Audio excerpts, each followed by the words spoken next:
Hello दोस्तों, नमस्कार, जय हिंद। स्वागत है आप सभी का द बैंक वेंचर एजुकेशन के रिवीजन क्लास में। आज हम UP triple S C VDO re exam की दृष्टि से बेहद महत्वपूर्ण जीएस का टेस्ट सीरीज लेकर आए हैं और एग्ज़ाम की दृष्टि से बेहद ही महत्वपूर्ण है।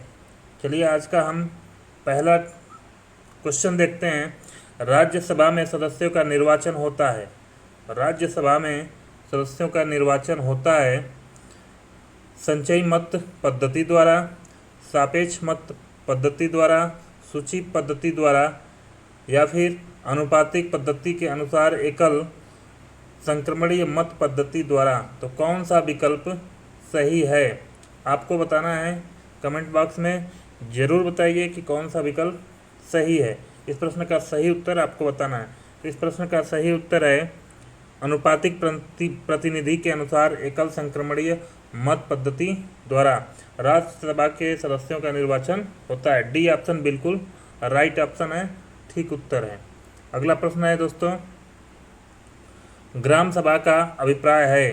ग्राम सभा का अभिप्राय है एक पंचायत क्षेत्र के लोग, जिलाधिकारी से अभिसूचित विशिष्ट लोग, ग्राम स्तर के पंचायत क्षेत्र के निर्वाचक नामावली में पंजीकृत लोग, पंचायत के सदस्य।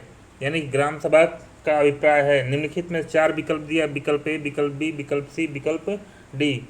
कौन सा विकल्प सही है आपको बताना है। तो इस प्रश्न का सही विकल्प है विकल्प सी, बिल्कुल राइट उत्तर है विकल्प सी। अगला प्रश्न है, निम्नलिखित में से किसके संबंध में राज्यसभा को लोकसभा के अपेक्षाकृत अधिक अधिकार प्राप्त है। यानी कि 4 ऑप्शन है, इन 4 ऑप्शनों में से राज्यसभा को लोकसभा के अपेक्षाकृत अधिकार अधिक प्राप्त है। कौन सा। धन विधेयक में, धनेतर विधेयक, संविधान का संशोधन, नई अखिल भारतीय सेवाओं का गठन, संविधान का संशोधन। कौन सा विकल्प सही है। तो इस प्रश्न में आपको बताना है कि राज्यसभा को लोकसभा के अपेक्षाकृत अधिक अधिकार प्राप्त है किसमें। 4 विकल्प दिया हुआ है, धन विधेयक, धनेतर विधेयक, संविधान का संशोधन, नई अखिल भारतीय सेवाओं का गठन करना, संविधान का संशोधन। तो इस प्रश्न का सही उत्तर होगा विकल्प सी, नई अखिल भारतीय सेवाओं का गठन। अगला प्रश्न है, संविधान का अनुच्छेद 312 राज्यसभा को निम्नलिखित में से किसका अधिकार प्रदान करता है। संविधान का अनुच्छेद 312 राज्यसभा को निम्नलिखित में से किसका अधिकार प्रदान करता है। राज्य सूची के विषयों पर कानून बनाने का, वित्त विधेयक में संशोधन करने का, एक या अधिक अखिल भारतीय सेवा सृजित करने का, उपर्युक्त में से किसी का नहीं। तो अनुच्छेद 312 राज्यसभा को किसका अधिकार प्रदान करता है। विकल्प 4 दिए हुए हैं, 4 विकल्प है, चारों विकल्प में आपको बताना है कौन सा सही है। राज्य सूची के विषयों पर कानून बनाने का, वित्त विधेयक में संशोधन करने का, एक या अधिक अखिल भारतीय सेवा सृजित करने का, उपर्युक्त में से किसी का नहीं।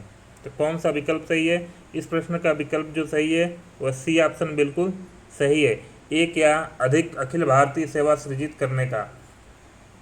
अगला प्रश्न है दोस्तों, निम्नलिखित में किसमें राज्यसभा की कोई भूमिका नहीं होती। निम्नलिखित में किसमें राज्यसभा की कोई भूमिका नहीं होती है। उपराष्ट्रपति के निर्वाचन में, अध्यक्ष के निर्वाचन में, राष्ट्रपति के महाभियोग में, सर्वोच्च न्यायालय के मुख्य न्यायाधीश को हटाने में।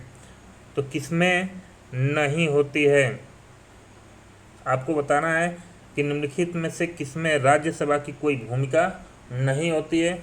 उपराष्ट्रपति के निर्वाचन में, अध्यक्ष के निर्वाचन में, राष्ट्रपति के महाभियोग में, सर्वोच्च न्यायालय के मुख्य न्यायाधीश को हटाने में। तो इस प्रश्न का सही उत्तर होगा अध्यक्ष के निर्वाचन में राज्यसभा की कोई भूमिका नहीं होती है। ऑप्शन बी राइट आंसर है। अगला प्रश्न है, हमारे संविधान के अनुसार राज्यसभा का कार्यकाल 2 वर्ष में एक बार समाप्त हो जाता है, प्रत्येक 3 वर्ष में समाप्त हो जाता है, प्रत्येक 6 वर्ष में समाप्त हो जाता है, समाप्त होने का कोई विषय नहीं है। समाप्त होने का कोई विषय नहीं है। हमारे संविधान के अनुसार राज्यसभा का कार्यकाल 4 ऑप्शन दिए हुए हैं, A, B, C, D। कौन सा विकल्प सही है? इस प्रश्न का सही उत्तर है डी, यानी राज्यसभा का कार्यकाल समाप्त नहीं होता कभी। अगला प्रश्न है, लोकसभा द्वारा विचारार्थ भेजे गए वित्त विधेयक को राज्यसभा अधिकतम कितने समय तक रोक सकती है? राज्यसभा कितने समय तक रोक सकती है? 1 माह, 1 वर्ष, 7 दिन या फिर 14 दिन? तो कितने समय तक रोक सकती है? यानी कि लोकसभा द्वारा कोई भी विचारार्थ भेजे गए हैं राज्यसभा के पास, तो वह कितने समय तक उस विधेयक को रोक सकती है? तो अधिकतम क्या समय हो सकता है? तो अधिकतम वह 14 दिन तक रोक सकती है। विकल्प डी बिल्कुल सही उत्तर है। अगला प्रश्न है, भारतीय संविधान के किस अनुच्छेद में लोकसभा के गठन के संबंध में प्रावधान किया गया है? गठन के संबंध में प्रावधान किया गया है। अनुच्छेद 81, अनुच्छेद 31, उपर्युक्त दोनों, इनमें से कोई नहीं, उपरोक्त में से कोई नहीं। तो कौन सा विकल्प सही है? आपको बताना है कि लोकसभा के गठन से संबंधित कौन सा अनुच्छेद है। अनुच्छेद 81, ऑप्शन ए अनुच्छेद 81, ऑप्शन बी अनुच्छेद 331, ऑप्शन सी उपर्युक्त दोनों, ऑप्शन डी उपर्युक्त में से कोई नहीं। तो कौन सा विकल्प है? कमेंट बॉक्स में जरूर बताइए। अगर हमारे चैनल पर आप नए हैं तो एक बार लाइक सब्सक्राइब जरूर करिए और ज़्यादा से ज़्यादा अपने दोस्तों को शेयर करिए। इस प्रश्न का सही उत्तर होगा विकल्प सी। विकल्प सी बिल्कुल सही उत्तर, अनुच्छेद 81 और अनुच्छेद 331। अगला प्रश्न है प्रश्न नंबर 9, कौन सा संवैधानिक संशोधन राज्यों से चुने जाने वाले लोकसभा के सदस्यों की संख्या बढ़ाने से संबंधित है? बढ़ाने से संबंधित है। कौन सा संवैधानिक संशोधन राज्यों से चुने जाने वाले लोकसभा के सदस्यों की संख्या बढ़ाने से संबंधित है? आपको बताना है ऑप्शन ए 6ठा तथा 22वां संशोधन, 13वां तथा 38वां संशोधन, 7वां तथा 31वां संशोधन, उपर्युक्त सभी। तो कौन सा संशोधन है जो लोकसभा के सदस्यों की संख्या बढ़ाने के संबंध में है? आपको बताना है option A, option B, option C, option D. कौन हो सकता है? इस प्रश्न का सही उत्तर है ऑप्शन सी, 7वां और 31वां। अगला प्रश्न है, लोकसभा का नेता कौन होता है? लोकसभा का नेता कौन होता है? राष्ट्रपति, प्रधानमंत्री, लोकसभा अध्यक्ष, इनमें से कोई नहीं। इनमें से कोई नहीं। लोकसभा का नेता कौन होता है? ऑप्शन ए राष्ट्रपति, ऑप्शन बी प्रधानमंत्री, ऑप्शन सी लोकसभा अध्यक्ष, ऑप्शन डी इनमें से कोई नहीं। तो इस प्रश्न का सही उत्तर आपको बताना है। कमेंट बॉक्स में ज़रूर बताइए कि इस प्रैक्टिस सेट से आपके प्रश्न कितने सही हुए। तो बी विकल्प बिल्कुल सही उत्तर है, विकल्प बी। अगला प्रश्न है, अविश्वास प्रस्ताव किस सदन में लाया जाता है? अविश्वास प्रस्ताव किस सदन में लाया जाता है? लोकसभा, राज्यसभा, किसी भी सदन में, इनमें से कोई नहीं। अविश्वास प्रस्ताव किस सदन में लाया जाता है? ऑप्शन दिया है Lok Sabha, option B Rajya Sabha, option C किसी भी सदन में, ऑप्शन डी इनमें से कोई नहीं। तो लोकसभा में अविश्वास प्रस्ताव लाया जाता है लोकसभा, विकल्प बिल्कुल सही उत्तर है। अगला प्रश्न है, प्रथम लोकसभा की पहली बैठक कब हुई? प्रथम लोकसभा की पहली बैठक कब हुई?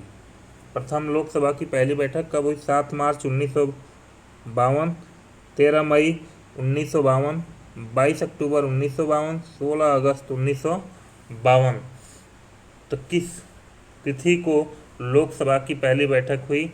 आपको बताना है। विकल्प ए 7 मार्च 1952, विकल्प बी 13 मई 1952, विकल्प सी 22 अक्टूबर 1952, विकल्प डी 16 अगस्त 1952। तो इस प्रश्न का सही उत्तर होगा विकल्प बी 13 मई 1952, 13 मई 1952। अगला प्रश्न है दोस्तों,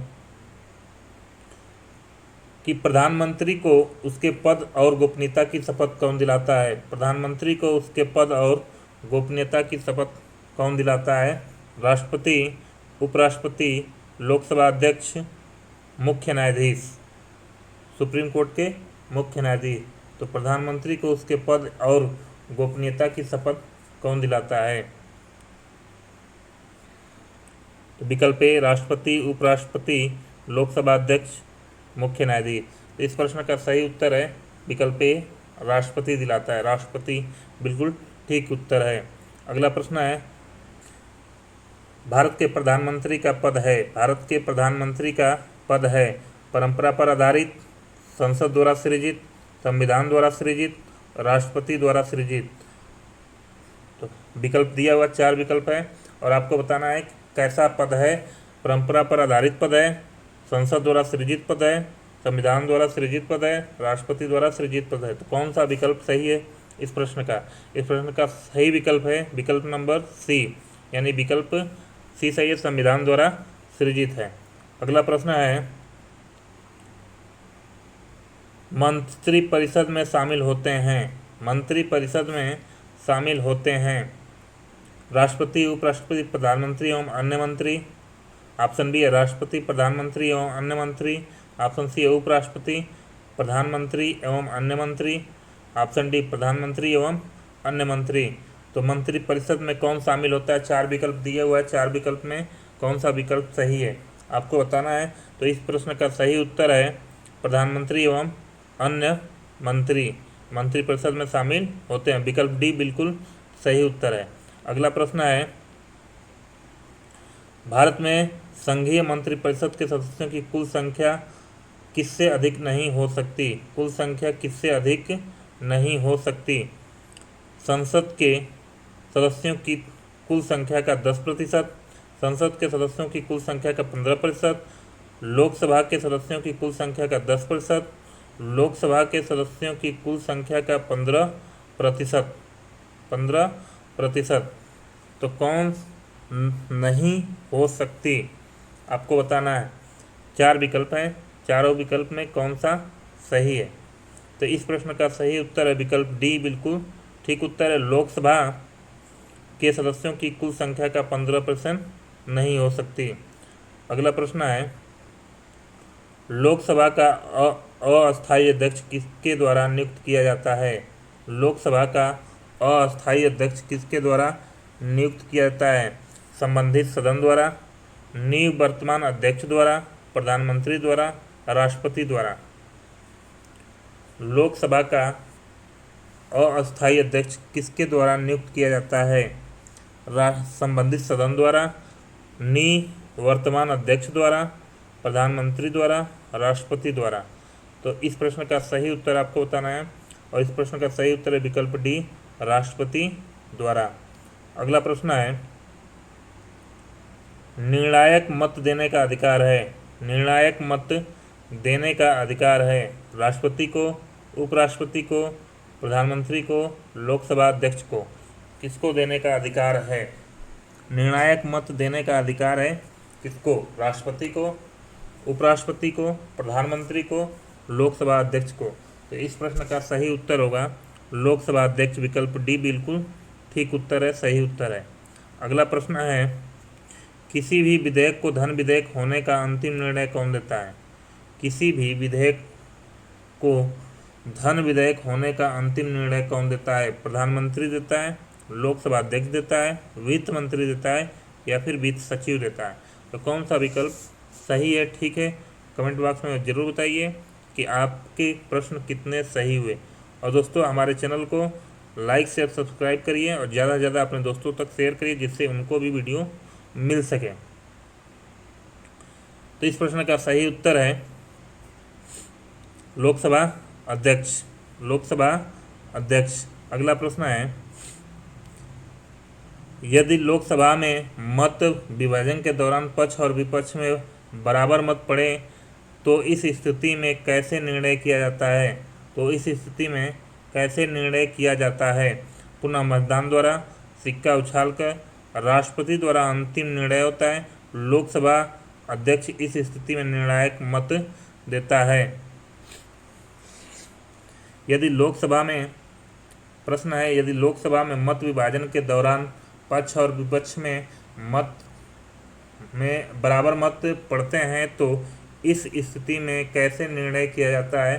तो इस स्थिति में कैसे, यानी पुनः मतदान द्वारा होगा या फिर सिक्का उछाल कर होगा, राष्ट्रपति का अंतिम निर्णय पर होता है या लोकसभा अध्यक्ष इस स्थिति में निर्णायक मत देता है? तो प्रश्न का सही उत्तर होगा विकल्प डी, लोकसभा अध्यक्ष इस स्थिति में निर्णायक मत देता है। अगला प्रश्न है, भारत सरकार का प्रथम विधि अधिकारी कौन है? भारत सरकार का प्रथम विधि अधिकारी कौन है? संघीय विधि मंत्री, भारत का महान्यायवादी, विधि सचिव, भारत का मुख्य न्यायाधीश। तो कौन सा विकल्प सही है आपको बताना है। भारत सरकार का प्रथम विधि अधिकारी कौन है? संघीय विधि मंत्री, भारत का महान्यायवादी, विधि सचिव, भारत का मुख्य न्यायाधीश। तो इस प्रश्न का उत्तर आपको कमेंट बॉक्स में बताना है। जी हाँ दोस्तों, आप संपूर्ण टेस्ट का उत्तर कमेंट बॉक्स में ज़रूर बताइए कि आपके प्रश्न कितने सही हो रहे हैं, जिससे हमें पता चल सके। तो इस प्रश्न का सही उत्तर होगा भारत का महान्यायवादी, विकल्प बी बिल्कुल सही उत्तर है। अगला, भारत का सॉलिसिटर जनरल होता है एक प्रशासनिक अधिकारी, ऑप्शन ए। ऑप्शन बी एक न्यायिक सलाहकार, ऑप्शन सी प्रधानमंत्री का सलाहकार, ऑप्शन डी राष्ट्रपति को सलाह देने के लिए एक कानूनी अधिकारी। तो कौन सा विकल्प इस प्रश्न में सही है आपको बताना है। 22 का क्वेश्चन 22 है, 22 का विकल्प ए बिल्कुल ठीक सही उत्तर है। ए बिल्कुल एक प्रशासनिक अधिकारी होता है, एक प्रशासनिक अधिकारी होता है। अगला प्रश्न है कि भारत के संपरीक्षा एवं लेखा प्रणालियों का प्रधान कौन होता है? भारत के संपरीक्षा एवं लेखा प्रणालियों का प्रधान कौन होता है? योजना आयोग, वित्त आयोग, भारत का नियंत्रक एवं महालेखा परीक्षक, भारत का महान्यायवादी। तो भारत के संपरीक्षा एवं लेखा प्रणालियों का प्रधान कौन होता है? 4 विकल्प दिए हुए, चारों विकल्प में कौन सा सही है? योजना आयोग, वित्त आयोग, भारत का नियंत्रक एवं महालेखा परीक्षक, भारत का महान्यायवादी। तो आपको बताना है कि इस प्रश्न का सही उत्तर कौन सा है। इस प्रश्न का सही उत्तर है विकल्प सी। विकल्प सी बिल्कुल सही है, विकल्प सी बिल्कुल सही है। तो अगला प्रश्न हम देखते हैं दोस्तों। अगला प्रश्न है, प्राक्कलन समिति में कितने सदस्य होते हैं? प्राक्कलन समिति में कितने सदस्य होते हैं? 15 होते हैं, 22 होते हैं, 30 होते हैं, 45 होते हैं। प्राक्कलन समिति में कितने सदस्य होते हैं आपको बताना है कि कौन सा विकल्प सही है। 15, 22, 30, 45। इस प्रश्न का सही उत्तर है प्राक्कलन समिति में 30 सदस्य होते हैं। अगला प्रश्न है, प्राक्कलन समिति के सदस्य संसद के दोनों सदनों से चुने जाते हैं, लोकसभा के सदस्यों में से ही चुने जाते हैं, राज्यसभा के सदस्यों में से ही चुने जाते हैं, राष्ट्रपति द्वारा मनोनीत किए जाते हैं। यानी प्राक्कलन समिति के सदस्य कौन होते हैं?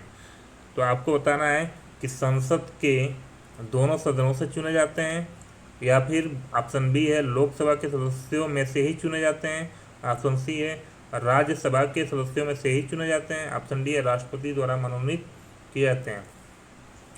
तो इस प्रश्न का सही उत्तर होगा लोकसभा के सदस्यों में से ही चुने जाते हैं, लोकसभा सदस्यों में से ही चुने जाते हैं। तो दोस्तों आज का इतना ही प्रश्न है, 25 प्रश्न आपके पूरे हुए।